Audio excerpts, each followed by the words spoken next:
बुद्धेभ्यः विश्वप्रकाशि महिमानममानमेकम् ओमक्षराद्यखिलवाङ्मयहेतुभूतम् यं शङ्करं सुगतमीशमनीशमावु अरहन्तमूर्जितमहं तमहं नमामि। यह आचार्य योगींद्र देव द्वारा विरचित अमृताशीति नामक परम आध्यात्मिक ग्रंथ है। इसमें 23वें नंबर का छंद अपना चल रहा है। छंद पढ़ते हैं, फिर उसका बाद नीचे जो उसका अर्थ दिया है उसकी चर्चा आज पूरी करेंगे। वांछा सुखे यदि सखे तदवैमि नाहम् धर्माद्रिते भवति सोऽपि न यावदेते रागादयस्तदसनं समतात एव तस्मात् विधेहि हृदि तं सततं सुखाय। उत्थानिका लेते हैं। चारित्र की आराधना के बिना सुख प्राप्त नहीं हो सकता, यह बतलाते।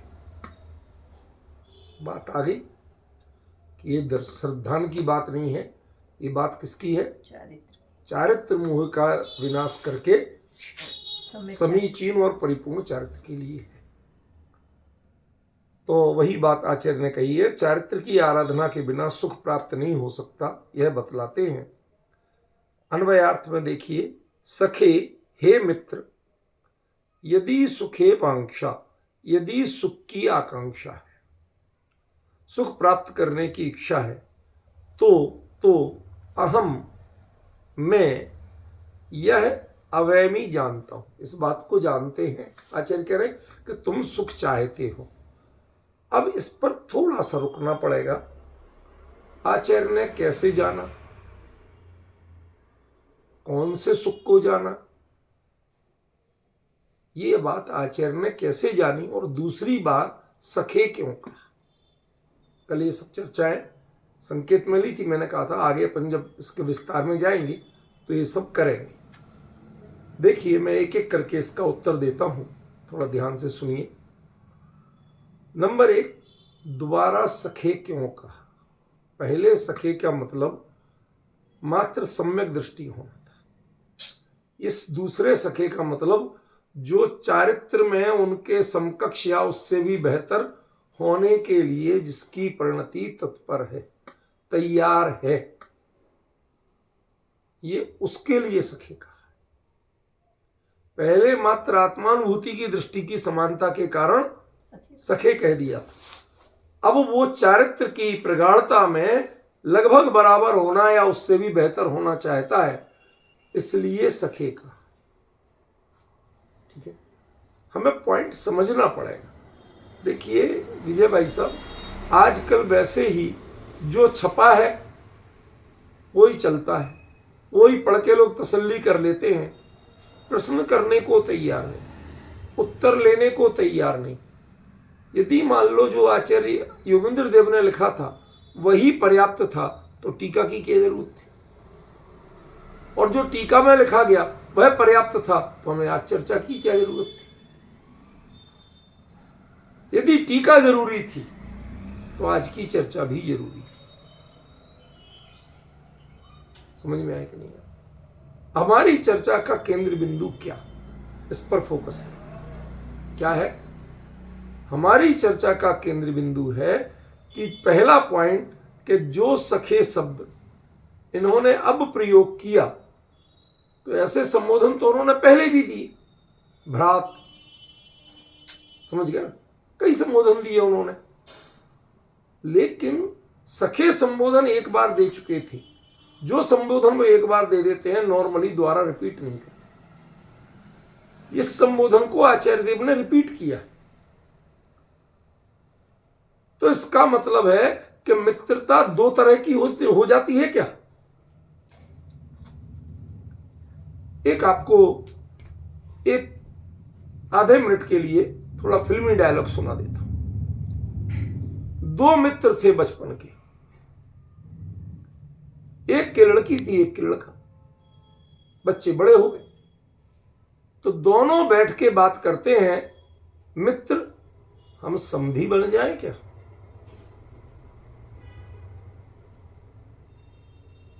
तो अब लेवल बदल रहा है कि वो ही है? अब जो मित्र के से बात कर रहे हैं वो उसी लेवल पे कर रहे हैं कि नेक्स्ट लेवल पे कर रहे हैं? तो पहले जो कहा था मित्र, योगेंद्र देव ने अपने शिष्य को, अवृति शिष्य को, वो क्यों कहा था? वो कहा था कि उसने सम्यक दर्शन निर्मल आत्मानुभूति प्राप्त कर ली, इसलिए कहा था। अब कम से कम धर्मी की जाति तो एक हो गई, दोनों आत्मधर्मी बन गए। ख्याल में आए? अब नंबर 2 पे बात आती है कि जो द्वारा सखे कह रहे हैं, तो अभी उस दोनों की भूमिका में मूलभूत समानता हो गई थी। और वो समानता किसकी थी? कि दोनों आत्मानुभवी हो गए थे। आचार्य तो पहले से थे और शिष्य बाद में हो गया, तो दोनों आत्मानुभवी हो गए थे।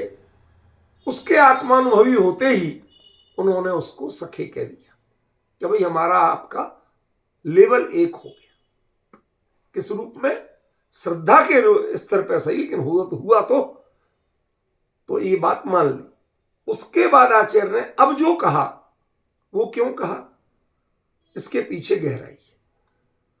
उसको इतनी देर से वो बार बार कह रहा था कि महाराज ऐसे क्यों होता है, ये देहादि में फिर भी मग्नता, विषयादि में मग्नता, क्रोधादि की प्रवृत्ति क्यों होती है? तो कहा बेटा तेरे लिए ये जो चारित्र मोह का मंत्री है ना, अज्ञान, वो बरगलाता रहता है, इसलिए तेरे को सब दुनिया उल्टी नजर आती, और जैसी नजर आती है वैसे तू हरकतें करता है।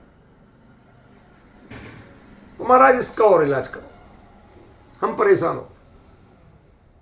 श्रद्धा मेरा कुछ कहता है, आचरण मेरा कुछ बोलता है, मुझे समझ में ही उल्टा आता है बाहर में।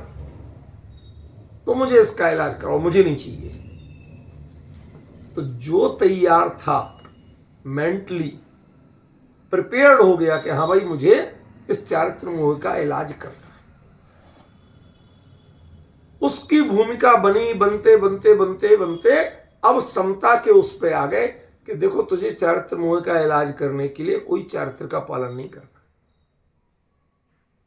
आज अपने लोगों में समझो कि कोई भी कहे कि हमें सम्यक चारित्र चाहिए, तो सबसे पहले उसका दिमाग घूमता है। कोई कहता व्रत ले लो, कोई कहता प्रतिमा ले लो, कोई कहता कुछ ना कुछ बाहर में। अब हमें खान पान, लाइफ स्टाइल चेंज करना पड़ेगी। अरे ये खान पान, लाइफ स्टाइल तो शरीर के धर्म है, ये आत्मा के धर्म कब से हो गए? लेकिन लोग करते हैं। तो आचार्य देव ने कहा भाई तेरा ये लाए जो चारित्र सुधरेगा ना, ये बाहर की स्थिति से नहीं सुधरेगा, ये तो मात्र समता से सुधरेगा। समझ गया? अब वो उस समता को समझ के अब अपनाने को तैयार है। और जब उसने कमिटमेंट किया कि भाई साहब हमें समझाओ ये समता, हम तो कैसे भी करेंगे, समझ गया ना, वो व्रत उपवास करने को तैयार नहीं हुआ, वो सीधा समता को अपनाने को तैयार हुआ। क्योंकि उसने पूछे ही ये था, मुझे सीधा रास्ता बताओ। सीधा रास्ता आचार्य ने समता का बताया। ठीक है ना? तो ये बात चल रही है। तो ये दूसरे लेवल का सखे शब्द प्रयोग किया। अब तो तुम भाई अभी इस रिश्तेदार नहीं हो गए, समधी हो नहीं गए, लेकिन कह तो लेते ही दो मित्र कि मित्र हम समधी बन जाएं क्या? तो किसी ने इतना कह दिया, अब हो सकता है उनमें एक गरीब हो एक अमीर हो, पर ये कह दिया, दो के बीच में ये बात आ गई, तो उसका मतलब अब गरीबी अमीरी की रेखा मिट गई। अब महाव्रत और अविरत की रेखा मिट गई। समझिए? क्या आप महाव्रती और मैं अविरती, ये रेखा मिट गई। अब आचार्य कह रहे हैं सखी, मतलब ये सखे उसके लिए है जो चारित्र मोह का विनाश करके उन आचार्य के समकक्ष या उससे भी श्रेष्ठ बनने को कृत संकल्प है, दृढ़ संकल्प है। ये संबोधन उसके लिए। और वही बात आगे लिख रहे हैं कि तेरे सुख प्राप्त करने की इच्छा है, ये बात तो मैं जानता हूं, क्यों? यदि सच्चे सुख की इच्छा नहीं होती तो अकेले श्रद्धान की निर्मलता में तसल्ली करके पड़ा रहता, चारित्र सुधारने की चिंता नहीं करता। तो इसके बाद भी चारित्र सुधारने की चिंता कर रहा है। इसका मतलब क्या है? इसका सीधा सीधा मतलब है, रूपल बहन समझ में आ रहा है? इसका सीधा सीधा मतलब है कि तू सुख चाहता। अकेले श्रद्धान सुधरने से जो क्षण भर का सुख 6 महीने में मिलता है, ये पार्टी में कभी मिठाई खा ली, घर में वही रोज नमक रोटी खाना। अब तू समझ रहा है कि मिठाई रोज या पकवान खाना या माल पानी खाना, इसका मतलब है, इसका मजा ही नहीं आता। इसमें पौष्टिक चीजें होती हैं, इनमें ये होता है। दुनिया भर की बातें हम भोगों की महिमा नहीं बताना चाहते, वो दृष्टांत है, ठीक है। ऐसा भोजन तुम्हें रोज मिले, क्या तुम चाहते हो? महाराज बताओ कि वो समता से मिलेगा, समझ गए ना? रोज मिले, हर अंतर मुहूर्त में मिले। कैसे मिलेगा? समता से मिलेगा। अच्छा, तो हमें चाहिए साहब समता।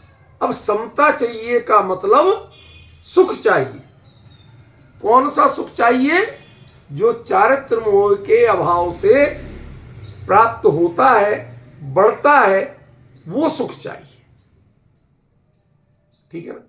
ये तो बात आचार्य ने कह दी कि इतने से हम समझ गए।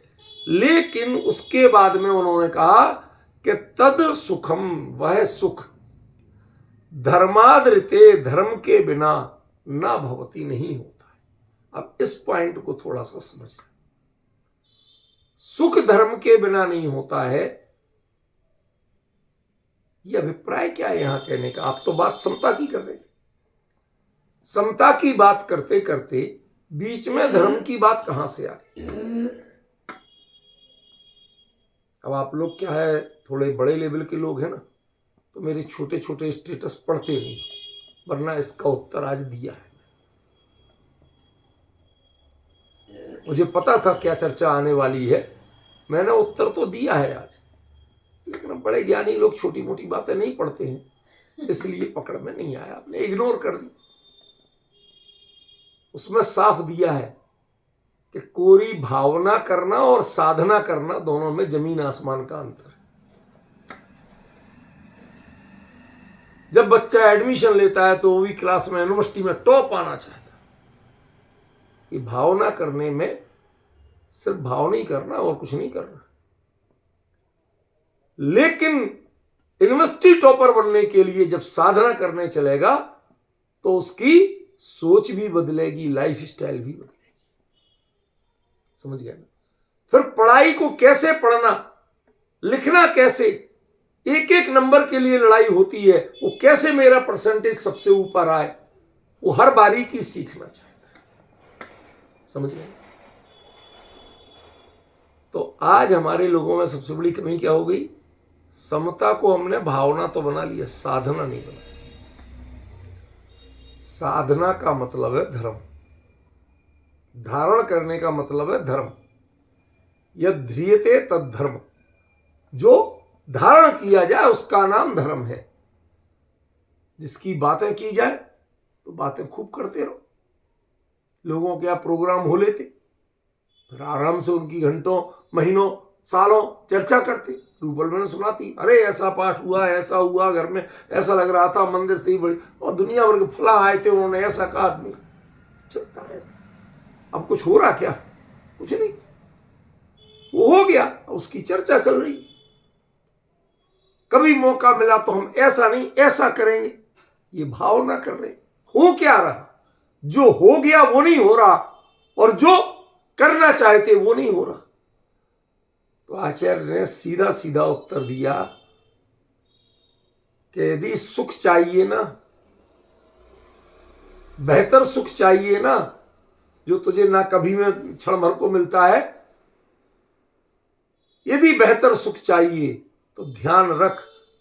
जैसे कोई कहे कि हमें साहब ऐसे पकवान रोज खाना, तो रोज खाना तो घर में इतने पकवान लाने के लिए नगद नारायण लगते।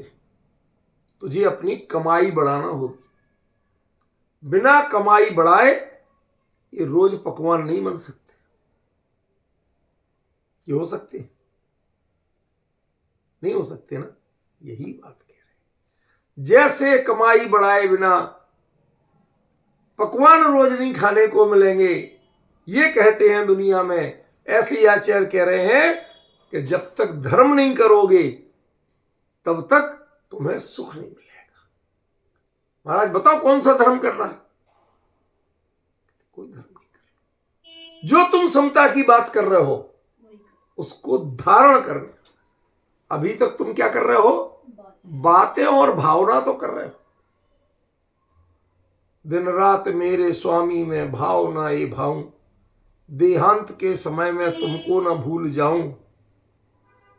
और ऐसे लोगों को जो रोज ये पढ़ते हो, बड़े मस्त हो के मंदिर में, आहा जैसे इनकी तो गारंटी से संलेखना हो जाएगी, और उनको एक झटका लगे, आराम से अस्पताल में पड़े इलाज करवा रहे होते हैं, ड्रिप लग रही, ये लग रहा, वो लग रहा, सब चीजें समझ में आ।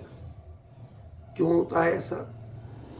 क्योंकि आपने बातें की थी, भावना भाई थी, लेकिन जब परिस्थिति पड़ी तो उसका संकल्प छूट गया। आपने उसके लिए अपने आप को प्रिपेयर नहीं किया था।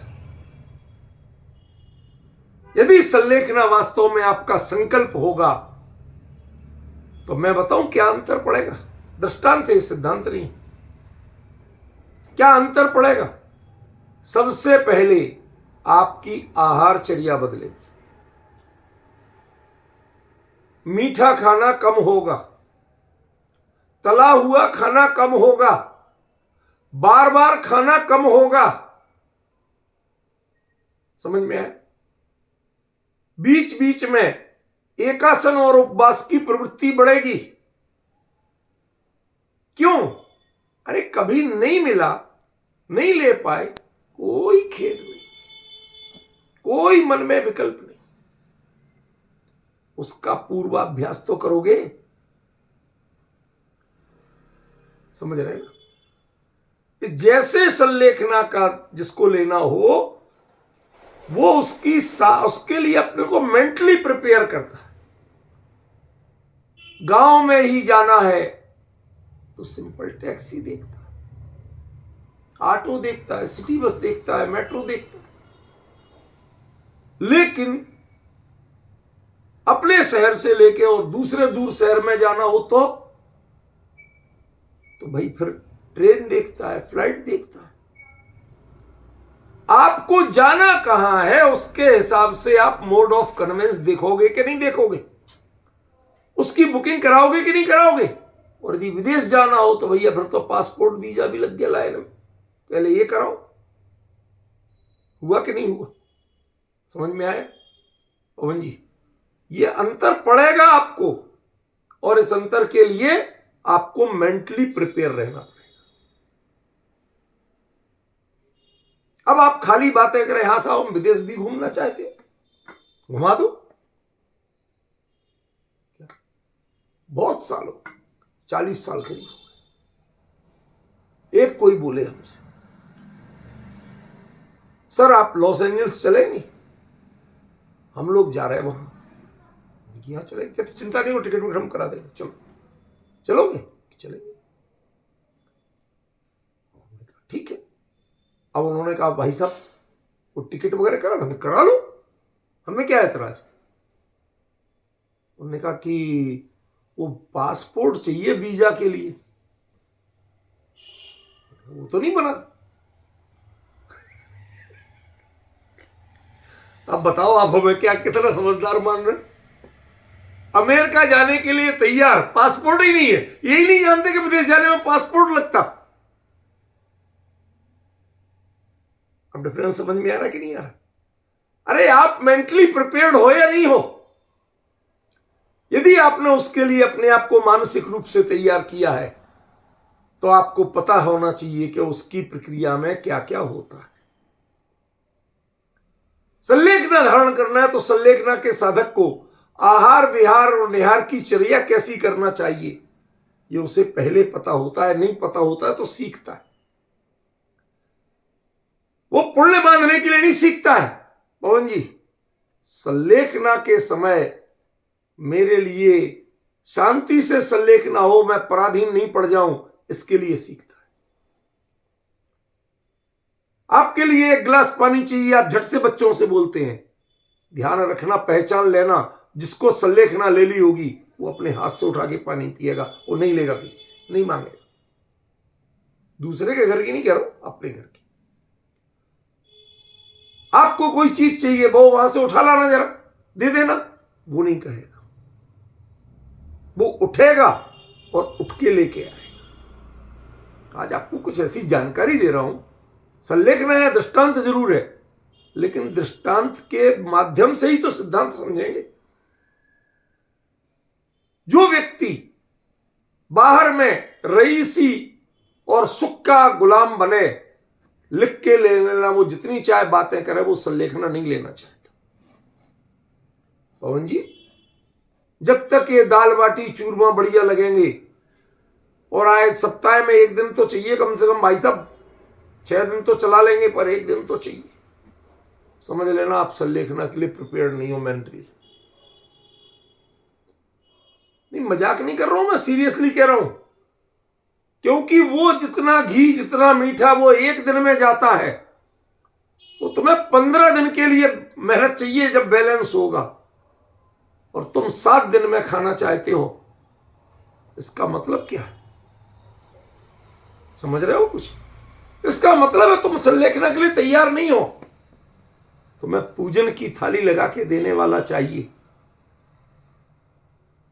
तुम संलेखना के लिए तैयार नहीं हो। तुम्हें शास्त्री जी उठा के और रख के देने वाला चाहिए, आप संलेखना के लिए तैयार नहीं हो। एक गिलास पानी के लिए आपको बच्चों को कहना पड़ता है, आप संलेखना के लिए तैयार नहीं हो। थोड़ी सी कमर में दर्द है और आप प्रक्षाल पूजन छोड़ने को तैयार हो जाते हैं, आप संलेखना के लिए तैयार नहीं हो।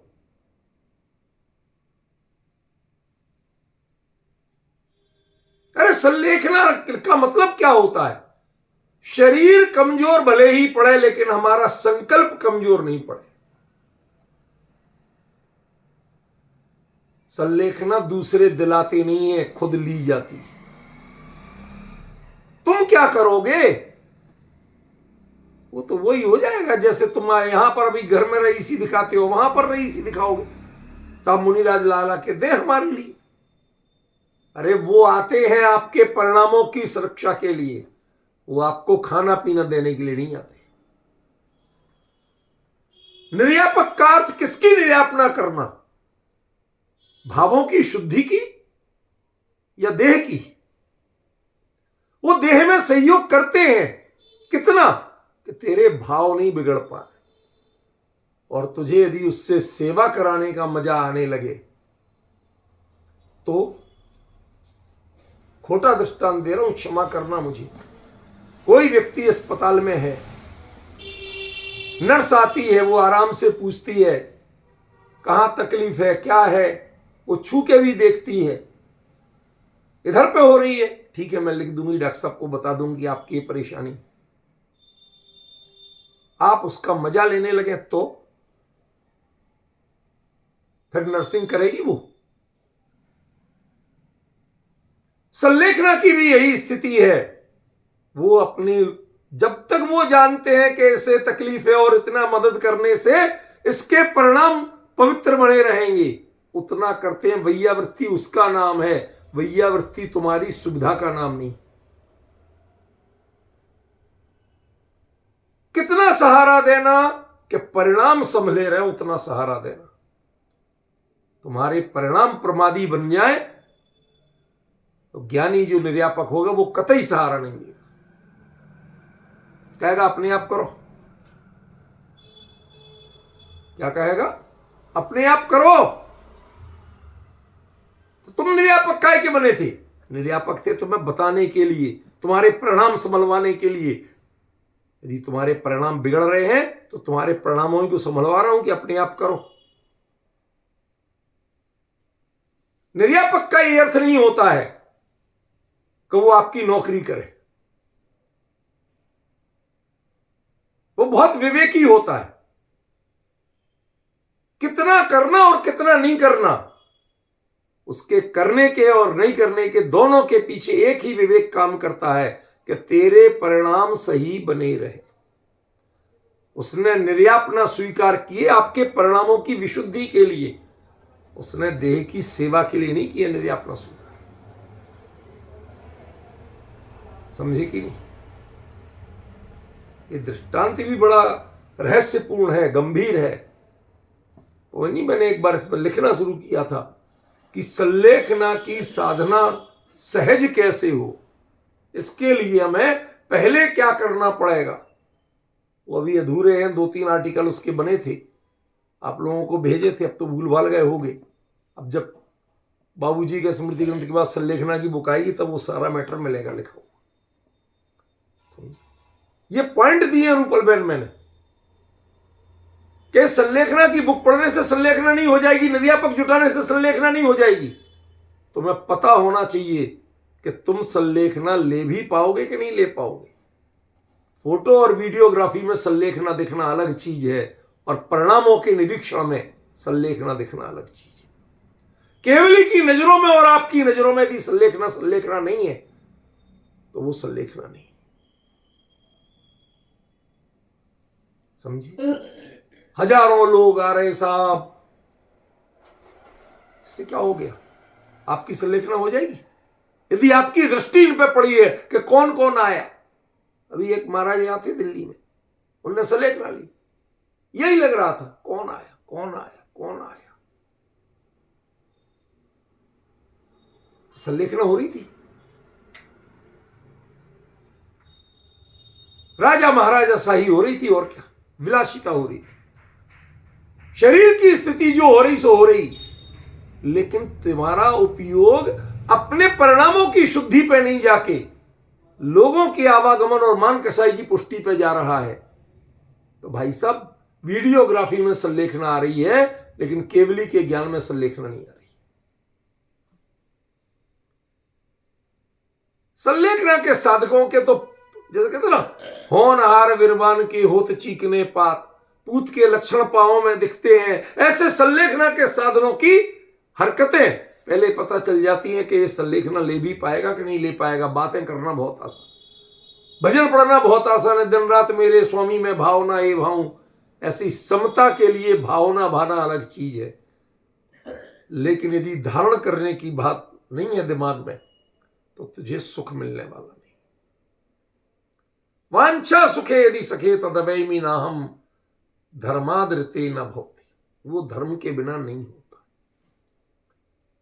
तुम समता को धारण करना चाहते हो कि समता के बारे में जानना चाहते हो? आप बाजार गए, पूछा उसने लहंगा दिखाओ, बढ़िया सब, महंगा, बहुत बढ़िया, यही डिजाइन चाहिए कि मैम बनवा देंगे आपको। फिर उसने पूछा धीरे से, शादी कब है? कि परसों। तो मैम जाओ। अरे मुंह मांगा था, कितनी दे लो। इस लहंगे को जो हाथ से डिजाइन होता है उसको पहले तो डिजाइन से जो कपड़े पर काम होता है वो बनने में ही 2 महीने लगते हैं। वो भी ऑर्डर और एडवांस दोगे तो। फिर उसके बाद दर्जी उसके कपड़े सिलने, फिटिंग देखने, इन सब के वो भी 4-6 दिन लेता है।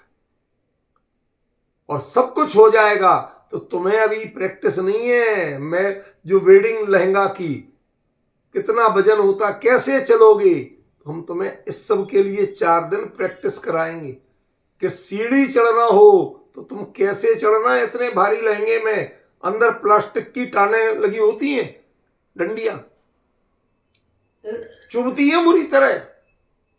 कैसे चलना, सीढ़ी कैसे चढ़ना, सीढ़ी कैसे उतरना, ऐसा आपको पता नहीं है अभी। जब एक बार गुजरोगे तो पता चलेगा कि आप लहंगा पहनना भी चाहती है बहन जी कि नहीं। कहती पहनना तो डेट बढ़ाओ। डेट बढ़ाओ और नगद निकालो, मिल जाएगा। और आपको पहनने की कला भी यहां सीखना पड़ेगी। उसके पैसे अलग लगते हैं, 4 दिन आपको सिखाई जाएगा ताकि आप हंसते मुस्कुराते हुए फोटो खिंचवाते हुए सीढ़ी चढ़ जाएं। वरना वो सुई जैसी प्लास्टिक की टाने जो चुभती है ना, तो वहीं चीखने लगो, उतार के फेंकने का मन करेगा। तो जैसे एक संसार के छोटे से आइटम के लिए आपको इतनी सावधानी चाहिए, और देने वाला भी कहता आप इसके लिए मेंटली प्रिपेयर हैं। कितने बार लहंगे पहने, कितनी बार शादियां हुई आपकी रूपल में? यदि उत्तर नहीं है तो धर्माद्रते न भवती, उसको धारण किए बिना ये काम होता नहीं है। हमें तो देखने में ही अच्छा लग रहा है कि देखने में अच्छा लगने से काम नहीं चलता। ये पीस आपको नहीं मिलेगा, भले ही 2 महीने बाद मिलेगा और आप रुक भी जाएं, लेकिन पहली बात है डाल के देखो, आपको पहनने के बाद कंफर्ट लगता है कि नहीं लगता, क्या क्या परेशानी आती है, उतना हम अंदर से चेंज करवाएं। जब धारण करने की क्षमता की भावना होगी तो पता चलेगा कि ये स्त्री पुत्र कुटुंब परिवार, सोना चांदी, जमीन जायदाद, गाड़ियां, ये सब रहते हुए समता कैसे धारण करोगे भाई? जब तक ये यहां है समता नहीं हो पाएगी। इन्हें दुनिया से नहीं हटाना है, चित्त से हटाना। समता चित्त में धारण की जाएगी, संयोगों में नहीं। समझ गए? आप घर छोड़ के मंदिर में धर्मशाला में बैठे रहने लगो, चटाई पे बैठने लगो, लेकिन वही मोबाइल से बता रहे पापा उसकी चाबी कहां रखी है, वो वहां रखी है। समझ गए ना? कोई तुम्हें समता और संलेखना कुछ नहीं होने वाली है, सब ड्रामा है तुम्हारा। आजकल तो इतने चतुर लोग हो गए हैं, एक सज्जन मिले ना, मैं किसी का नहीं लेता। हमारी माता जी ने तो माता जी बन के संलेखना ली। बाद में पता चला कि उनको जबरदस्ती सफेद साड़ी पहना दी थी। विडो पहले से थी, तो वैसे ही पहनती थी, थोड़ी और नई लाके सफेद साड़ी पहना दी, माता जी जैसी बड़ी। और कहीं से किराए के किराई बोलेंगे भाई, जिसने अपने अंतरंग से धारण नहीं किए दूसरे ने रखे तो किराई की कहा जाएगा। उनने पिच्छी कमंडल ला के रख दिए, फोटो खिंच गई, वो तो पड़े उन्हें होश ही नहीं। माता जी ने माता जी बन के संलेखना ली। वाह, ऐसे ऐसे ड्रामे होने लगे हैं। जैसे संलेखना का एक आजकल चलता है, ऐसे ही समता का भी ड्रामा चलता है, दिखावा चलता है। आचार्य ने कहा ये दिखावे की चीज नहीं है, धर्माद्रते न भवती। जब तक धारण करने के लिए तैयार नहीं होगे तब तक ये चीज मिलेगी नहीं। इसका ऑर्डर हम तभी लेंगे कि जब तुम इसको धारण करना है। शादी तुम्हारी परसों है और ये बन के आएगा, 2 महीने और 15 दिन चाहिए तैयारियों में। कम से कम 2.5 महीने का, 3 महीने का गैप करो तो हम इसका ऑर्डर लें। और नहीं करना है तो हम ऑर्डर नहीं लेंगे। क्यों? एडवांस तो दे रहे, तुम्हारे एडवांस क्या 10% 20% दोगे? हमारे तो 1 लाख फंस जाएंगे। मैं नहीं लूंगा ऑर्डर। पहले ये बताओ डेट बढ़ा रहे कि नहीं। समझदार दुकानदार यही कहता है, समझे? सब भुक्तभोगी हूं, सब तमाशे देख लिए, समझिए ना? ऐसे ही ज्ञानी आचार्य कहते हैं भाई तुम धारण करने को तैयार है, यदि धारण करने को तैयार है तो अब 2 चीजें और देख लेना। क्या क्या देख लेना? देखो आगे पढ़ते हैं। और वह धर्म भी जब तक एते रागादया, ये रागादि विकारी भाव है, तब तक होता नहीं है। क्या कहा? कुछ नहीं समझी। ये रागादि विकारी भाव है, तब तक धर्म नहीं होगा। तुम्हें राग पता है या नहीं? राग को जानते हो? राग किसे कहते हैं? यदि जानते हो तो क्षमा करना, अब आपको अभी धर्म वर्म का कुछ नहीं है मूड। रागादय, जब तक ये रागादि भाव हैं, इनमें तुम प्रवर्तित हो रहे हो, मुझे समता चाहिए, मुझे धर्म चाहिए, ये चाहना खत्म नहीं हो रही है, ये वासना खत्म नहीं हो रही है। हमारे गुरुदेव ने इसलिए कहा, मैं इस रूप हूं, तू बना बनाया भगवान है। आप समझ रहे? वो जो बोलते थे तो ऐसा लगता था ये पता नहीं क्या बातें कर रहे, इसके बिना होगा नहीं काम। सब ज्ञानियों की यही भाषा होती है। तुझे चाहिए, इसका मतलब अभी राग की परिणति जिंदा है। तेरा अज्ञान ये है कि तू विषय कसाय के चाहना को तो राग मानता है, पर बाहर में जो धर्म या पुण्य की चाहना उसे तू राग नहीं मानता। ये बड़ी भारी विडंबना है। मुझे समता चाहिए, अरे समता चाहने की चीज नहीं है। जब तक तेरे रागात्मक प्रवृत्ति जिंदा है, तब तक तू समता को धारण कर ही नहीं सकता। रागादय, जब तक ये रागादि हैं, देखो क्या साफ लिखा, जब तक रागादि है तब तक धर्म नहीं होगा। फिर क्या कहते हैं? तदसनम, उन रागादि भावों को खाने वाली, भक्षण कर डालने वाली, समझ में? वो कैसे होता है विनाश? कि समता था एवं, वो समता से होता है। इसलिए तुझे धर्म के नाम पर यदि धारण करना है तो ये धारण कब किए जाएंगे? कि जब रागादि से तेरा पल्ला छूटता होगा। जब तक रागादि में प्रवृत्ति है तब तक धर्म नहीं है, और जब तक धारण करने के लिए तू तैयार नहीं है तब तक समता तुझे मिलनी नहीं।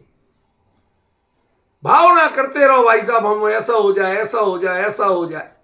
जैसे संलेखना की हम रोज भावना करते हैं, पूजे। हमने कई लोगों को देखा, आप लोग भी जानते होंगे कि कई लोग हैं मंदिर में प्रक्षाल पूजन सब करके फिर बड़े भक्ति भाव से पढ़ते हैं, दिन रात मेरे स्वामी मैं भावनाए भाऊं, देहांत के समय में तुमको न भूल जाऊं। बड़े लय से, बड़े ऐसे भाव विभोर होके पढ़ते हैं। भाई साहब, ये शब्दों में भाव विभोर होना अलग चीज है, और उसके लिए मेंटली प्रिपेयर होना, फिजिकली प्रिपेयर होना अलग चीज। मैंने अभी कितने लक्षण बताए। यदि तुझे संलेखना लेना है तो तेरे पहले से इन चीजों के लिए तैयार हो। पराधीनता छोड़ो, शरीर को और बीमार बनाने की संभावना जिन जिन चीजों में, सब छोड़ो। दिनचर्या वैसी बनाओ, आध्यात्मिक चिंतन मनन इनमें उपयोग लगाओ। क्यों? 4 सीढ़ी चढ़ना तो लिफ्ट चाहिए, 4 कदम जाना तो गाड़ी चाहिए।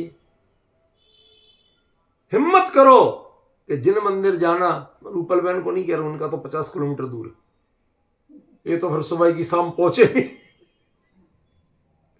इसलिए इनको नहीं कह रहा हूं। और वहां के रोड पे भी हर जगह फुटपाथ नहीं है, पैदल चलने की अनुमति नहीं है हर जगह, तो झंझट बहुत है, उसकी बात ही नहीं कर रहा हूं। जिनके आधा 1 किलोमीटर होता है ज्यादा से ज्यादा, उनके लिए कह रहा हूं। गाड़ी छोड़ो, पैदल जाओ मंदिर।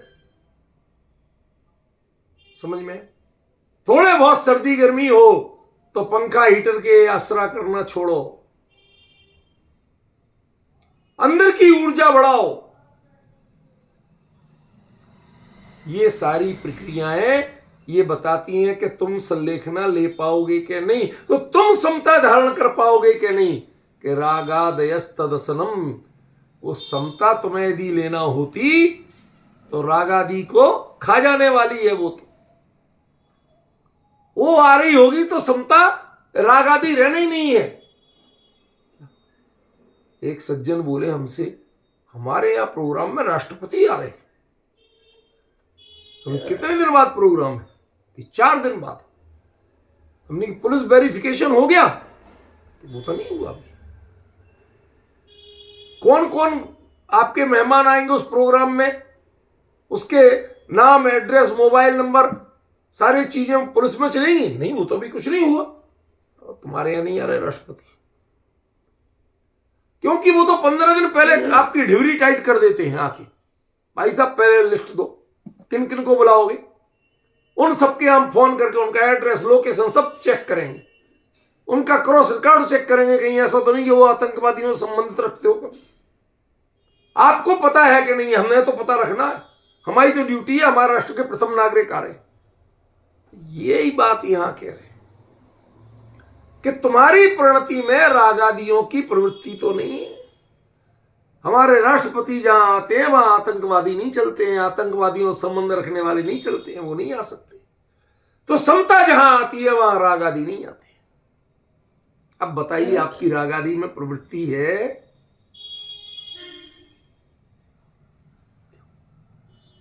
बहुमान अलग चीज है, राग अलग चीज है। गुरुदेव और उस तत्व ज्ञान के प्रति बहुमान अंदर में होना, यदि बहुमान होगा तो आप धारण करोगे, अकेले उनके पैर नहीं पूजोगे। तत्व धारण किया नहीं और फोटो पूजने लगे, यह अज्ञान है और कुछ नहीं। सही यदि उनकी महिमा है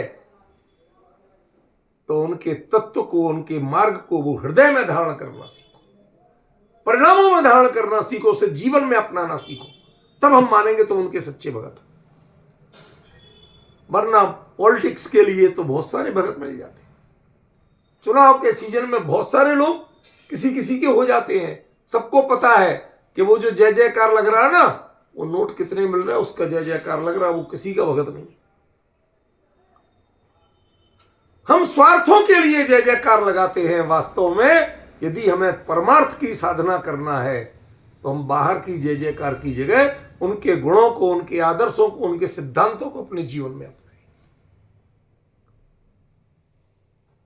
इस देश में एक युग रहा जब व्यक्ति को गांधीवादी बनना होता था ना, तो वो फैंसी कपड़े नहीं पहन सकता था। आपको बताया था मैंने, मेरी भावना जिन्होंने लिखी, पंडित जुगल किशोर जी मुख्तार, दिल्ली में दरियागंज एरिया में रहते थे। महात्मा गांधी ने जब पहली बार पढ़ी, इतने प्रभावित हुए कि वो इसको देश का राष्ट्रगान बनाना चाहते थे।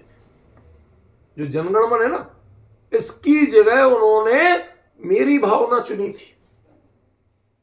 आप विश्वास नहीं करोगे, लेकिन वो बुड्ढा था बहुत तेज। उसने अपने बच्चों से कहा, वो यहीं रहते हैं ना? कि हाँ, कि चलो उनके यहां मिल के आएंगे।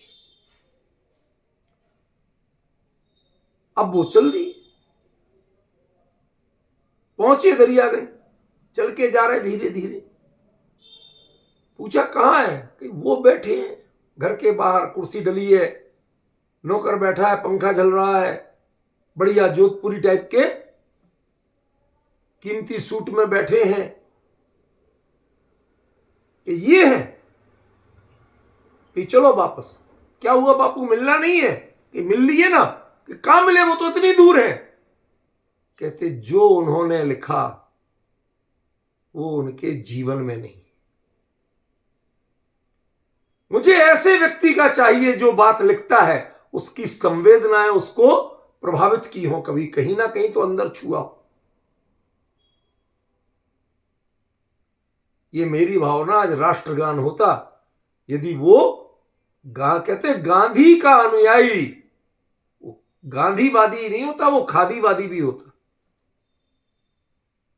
वो हाथ से कता, चरखे से कता हुआ सूत पहनेगा, वो विदेशी लिवरपूल के बने हुए कपड़े के सूट नहीं पहनेगा।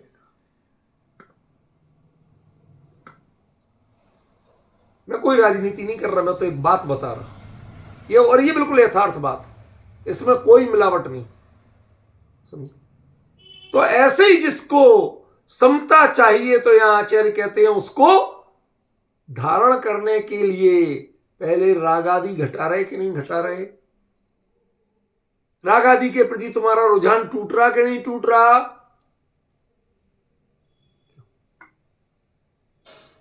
सही घटना हुई थी विजय जी भाई साहब। महात्मा गांधी, ये आंदोलन चल रहा था, जोरदार चल रहा था, अंग्रेजों भारत छोड़ो सब। तो वो उनको लंदन बुलाया कि जॉर्ज पंचम जो उनके किंग थे वो बैठ के बात करेंगे। अब वो जमाना था जब आधी दुनिया पर उनका राज था, कोई अकेले भारत में नहीं था। तो गांधी जी पहुंच गए। अब वहां पहुंचते तो वो कहते कि मिस्टर गांधी, यहां आपको कोट सूट में आना पड़ेगा, प्रोटोकॉल है, किंग से ऐसे नहीं मिल सकते। उन्होंने कहा भाई मैं तो ऐसे ही रहता हूं। पहुंच गए तो किंग कहते कि भाई वो उनके एडीसी ने बताया कि महाराज वो तो अधरंगा आया है, नीचे एक धोती सी पहने, ऊपर तो वो भी नहीं पहने, कपड़े ही नहीं पहने, अधरंगा आ गया। आपके यहां तो प्रोटोकॉल है, ऐसे ड्रेस, ऐसे इतने टाई वाई, इसमें आना चाहिए, वो तो कुछ भी नहीं पहने। वो जानता था भाई इसने हिंदुस्तान हिला रखा है, चलो मिलते हैं, देखते हैं क्या कहता। तो उन्होंने मजाक में पूछा, गांधी तुम्हारे कपड़े कहां गए? तो उसने कहा हमारे यहाँ के गरीबों के कपड़े, तन के कपड़े तुम अंग्रेजों ने छीन लिए, लूट के आ गए हो हमारे देश को। जब हमारे देश की जनता के तन पे कपड़े नहीं है तो गांधी के तन पे कपड़े कहां से आएंगे? मुंह पे बोला तुमने लूटा है हमारे देश को। ये हिम्मत तो चाहिए, जिसने तुम्हारे देश को गुलाम बना रखा उसके मुंह पे मुंह तोड़ जवाब देने की हिम्मत तो चाहिए। समझ रहे कि नहीं? ऐसे ही रागादि को, यदि तुम्हें समता को धारण करना है तो रागादि को जवाब देने की हिम्मत चाहिए। No entry. समता आएगी तभी, क्योंकि समता के आने पर रागादि नहीं टिकते हैं। रागादेश तदसनम, वो खा जाती है उनको। राष्ट्रपति को बेचारे पता ही नहीं होता है, लेकिन एरिया के सारे गुंडा मवाली जितने बदमाश जेब कट रहे सब गायब हो जाते। पुलिस बहुत दूर भेज देती है, भाई साहब राष्ट्रपति जी आ रहे 8 दिन के लिए जाओ, वरना हमें तुम्हें बंद करना पड़ेगा, सारे केस लगाना पड़ेंगे। एक भी घटना नहीं चाहिए पूरे जिले में, क्यों? राष्ट्रपति जी आ रहे। अंतर समझ रहे? समता आ रही तो एक भी राग आदि के भाव नहीं चाहिए।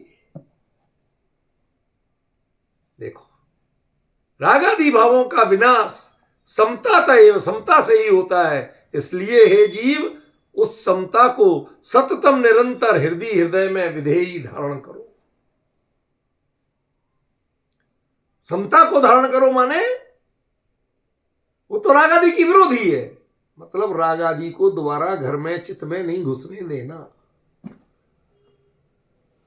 ये यहां की एक भूमिका हुई। अभी समय है, आगे हिंदी अनुवाद टीका का पढ़ते हैं। टीका में क्या कहते हैं? अच्छा, अरे मित्र, सुख में यदि इच्छा हुई है तो वह सुख रत्नत्रयात्मक धर्म की प्राप्ति के बिना नहीं हो सकता है। अभी रत्नत्रयात्मक तो मैंने जोड़ा है, तो लिया है आचार्य ने, लेकिन धर्म का विशेषण के रूप में उन्होंने दिया है। अब क्या करें, जो असली चीज है उसको कहने में कई बार संकोच लगता है। आम पब्लिक नहीं जानती, आम पब्लिक नहीं जानती। आप कहीं जा रहे हो और पुलिस वाला कहते आप इस धारा का उल्लंघन कर रहे हो कानून की, तो आपने तो कानून की किताबें पढ़ी नहीं, वो धारा में क्या है आप जानते नहीं, आप डर जाते हो। अच्छा भाई साहब सॉरी, आपको अपने अधिकार पता है? नहीं पता, तो पहले आपको पता होना चाहिए। जिस कानून की धारा की बात कर रहे हैं उसको आपको जानकारी होना चाहिए। इसलिए पुलिस वाले वकीलों से बहुत डरते, उनसे पंगा नहीं लेते। वो वकील इनको धक्का दे के घुसते, 4 सुनाते हैं उल्टी, पर इनसे पंगा नहीं लेते। क्यों? हम जो भी कानून का डर बताएंगे उस कानून की धाराओं और उनकी सजा की जानकारी पुलिस ये कहते हैं हमें जितनी नहीं है जितनी इनको है। तो आपको वो जानकारी तो चाहिए। यहां इन्होंने सामान्य बात कह दी रत्नत्रयात्मक धर्म, ऐसा नहीं है। ये रत्नत्रयात्मक ही अकेला धर्म नहीं है, असली धर्म तो धारण करने का नाम है, उस संकल्प शक्ति का नाम है कि yes I will do it. समझ में आया? देखो, यह मैं जानता हूं जब तक वे रागादि समाप्त नहीं होते तब तक धर्म की प्राप्ति नहीं हो सकती है। अब देखो यहां पर कार्य कारण का विरोध है। नहीं समझे? कुछ नहीं आया समझ। इधर देखो समझ में आए। समता से रागादि का अभाव होगा कि रागादि के अभाव से समता होगी? अब जरा सोच समझ के बोलना। यदि समता से रागादि का अभाव करना है तो फिर पहले रागादि के अभाव करने की बात क्यों कही? प्रश्न समझ में आया कि नहीं आया? क्या कह रहा हूं मैं कि पहले रागादि का अभाव करो तब समता होगी, ये बात क्यों कही? ये तुम्हें मेंटली प्रिपेयर करने के लिए कही। समझे? महाराज जी का आहार घर में कराना है तो घर में जूते नहीं दिखना चाहिए। इसका मतलब ये नहीं है कि तुम्हें जूते पहनना त्याग करवा दिए। घर में कोई जूते नहीं दिखना, नहीं, सब अंडरग्राउंड अलग कर दो, अंतराय ना हो जाए। चिंता किसकी है? उनके प्रतिरोधी जो तत्व हैं वो सामने नहीं दिखना चाहिए। घर में आपके चंदावा नहीं बना रहता है ऊपर, लेकिन महाराज जी का आहार करवाना जिस कमरे में, तो वहां ऊपर चंदावा बांधते कि कहीं मकड़ी ना गिर जाए, कोई किसी कारणवश अंतराय ना आ जाए। चंदावा तो नया बंधा, उस पर तो मकड़ी कहां से आ जाएगी? समझ में है? तो कोई ऊपर से, पहले तो खपरेल के मकान होते थे। खपरेल समझते हो? वो बांस के ऊपर मिट्टी के खप्पर ऐसे लगे रहते थे, तो उसके मकान होते थे। तो उनमें कई बार चूहे भी बसते थे, वो दौड़ लगाते थे। पता चला एक मिट्टी का दाना गिर गया, पता चला चूहे ने अपना मसाला गिरा दिया, इसलिए अच्छा मजबूत कपड़े का वहां लगा के रखते थे कि कुछ ऐसी हरकत भी हो तो महाराज जी के आहार में अंतराय ना हो जाए। आप उसके त्यागी नहीं बने हैं, लेकिन आपने यदि महाराज जी का आहार कराना है तो आपके घर में वो त्याग दिखना चाहिए। आपको पता होना चाहिए कि इनके अभाव के बिना महाराज जी का आहार नहीं होने वाला। आप कहो कि महाराज जी आएंगे, वो कुछ कहेंगे, जाने महाराज जी अभी हटा दे थे जूते, चलेगा? ये आपको पहले से पता होना चाहिए कि महाराज जी को अंतराय काय काय से होता है। वो सब चीजें एक शब्द गलत नहीं बोल सकते। बच्चे को बंदर कहते हो लेकिन महाराज जी के सामने नहीं बोल सकते। हमारे बुंदेलखंड में बहुत चलता है, बेटियां जो होती ना, लाड़ प्यार से उनको कभी डायन कहते, कभी डाकन कहते, कभी कुछ कहते, लेकिन महाराज जी का आहार होना उस घर में कहते भूल के भी मत बोल देना, अंतराय हो जाएगा। अपशब्द नहीं, गाली नहीं, क्रोध की मुद्रा नहीं, संसार का असुचि पदार्थों का संग्रह सब होता है घर में। लेकिन आपको यदि उनको बुलाना है तो पहले उनको घर से खाली करना पड़ेगा, दिखना बंद करना पड़ेगा। रागादि आपकी प्रणति में रागादि का पक्षपात नहीं दिखना चाहिए, रागादि के प्रति आकर्षण नहीं दिखना चाहिए। अत्यंत शांत सहज बनो, तब समता का आगमन होगा। जो आके यदि वो समता आ गई तो रागादि का भक्षण हो जाएगा, वो खत्म कर जाएगी। कैसे? कि महाराज जी का आहार हुआ, उनसे महाराज जी आज तो जीवन धन्य हो गया, आपका हार हुआ। महाराज जी हमें भी सुख का रास्ता बताओ। तो महाराज जी ने कि चलो, और चल पड़े तो हो गया ना, फिर घर रहेगा आपका, फिर आप भी परमानेंटली ऐसे ही, जहां पर जूते हटे होंगे, जहां गालियां नहीं दी जा रही होंगी, जहां आप शब्द नहीं, कितना अंतर पड़ गया। समझ गए? अब कारण कार्य का अंतर समझ में आ गया। पहले आपने सफाई की थी उन चीजों की, कारण था, और महाराज जी का आहार कार्य था। अब महाराज जी का आहार कारण हो गया, और आपके जीवन से उनका परमानेंट सफाई जो हो गई वो कार्य हो। तो फॉर द टाइम बीइंग सही, लेकिन विवेक पूर्वक सावधानी के रूप में जब राग आदि को हटाया जाता है तब वह कारण बनता है और समता का आगमन कार्य बनता है। और जब समता का आगमन हो जाता है तो राग आदि परमानेंटली छूट जाते हैं। ये उल्टा कारण कार्य बना हो जाता है। अब क्लियर हो गया? मैंने यही कहा था ना, कारण कार्य पने में घपला है। दोनों चीजें क्लियर हो गई। चलो आगे। इन राग आदि का विनाश समता से ही होगा। इस कारण से स्वानुभूति जनित सुख के लिए, सुख माना लड्डू कचौड़ी का नहीं, एसी का नहीं, बढ़िया गद्दे का नहीं, किसके लिए? अरे साहब, विजय जी कहते साहब हम तो इतने सुखी हैं आपको बता नहीं सकते। मंदिर में घंटी पहली बजती है तो वो हमारे यहां ज्यादा सुनाई देती है मंदिर की तुलना। पूजन शुरू होती है, पाठ शुरू होता है तो हम तो यहीं बैठे बैठे सुन लेते हैं क्या क्या हुआ। समझ में आए? लेकिन जो मंदिर जाके होती है भावों की विशुद्धि, वो घर में बैठ के वही सब सुन के नहीं होती। डिफरेंस समझ में आया? आप वो सब सुन लेते हैं, बात सही है, इतनी नजदीकी है, अच्छी बात है, लेकिन देव दर्शन बिना जाए नहीं होंगे। उसके लिए आपको खुद जाना पड़ेगा। वो दूरी भी नहीं चलेगी, आमने सामना भी दूरी है। समझे ना? इसलिए स्वानुभूति जनित सुख के लिए निरंतर इस समता को मन में धारण करो। भावार्थ, चारित्र कहें, धर्म कहें, रागादि का अभाव कहें या समता कहें, ये सब पर्यायवाची हैं, एक ही अर्थ है, ऐसा टीकाकार कह रहे। ठीक है?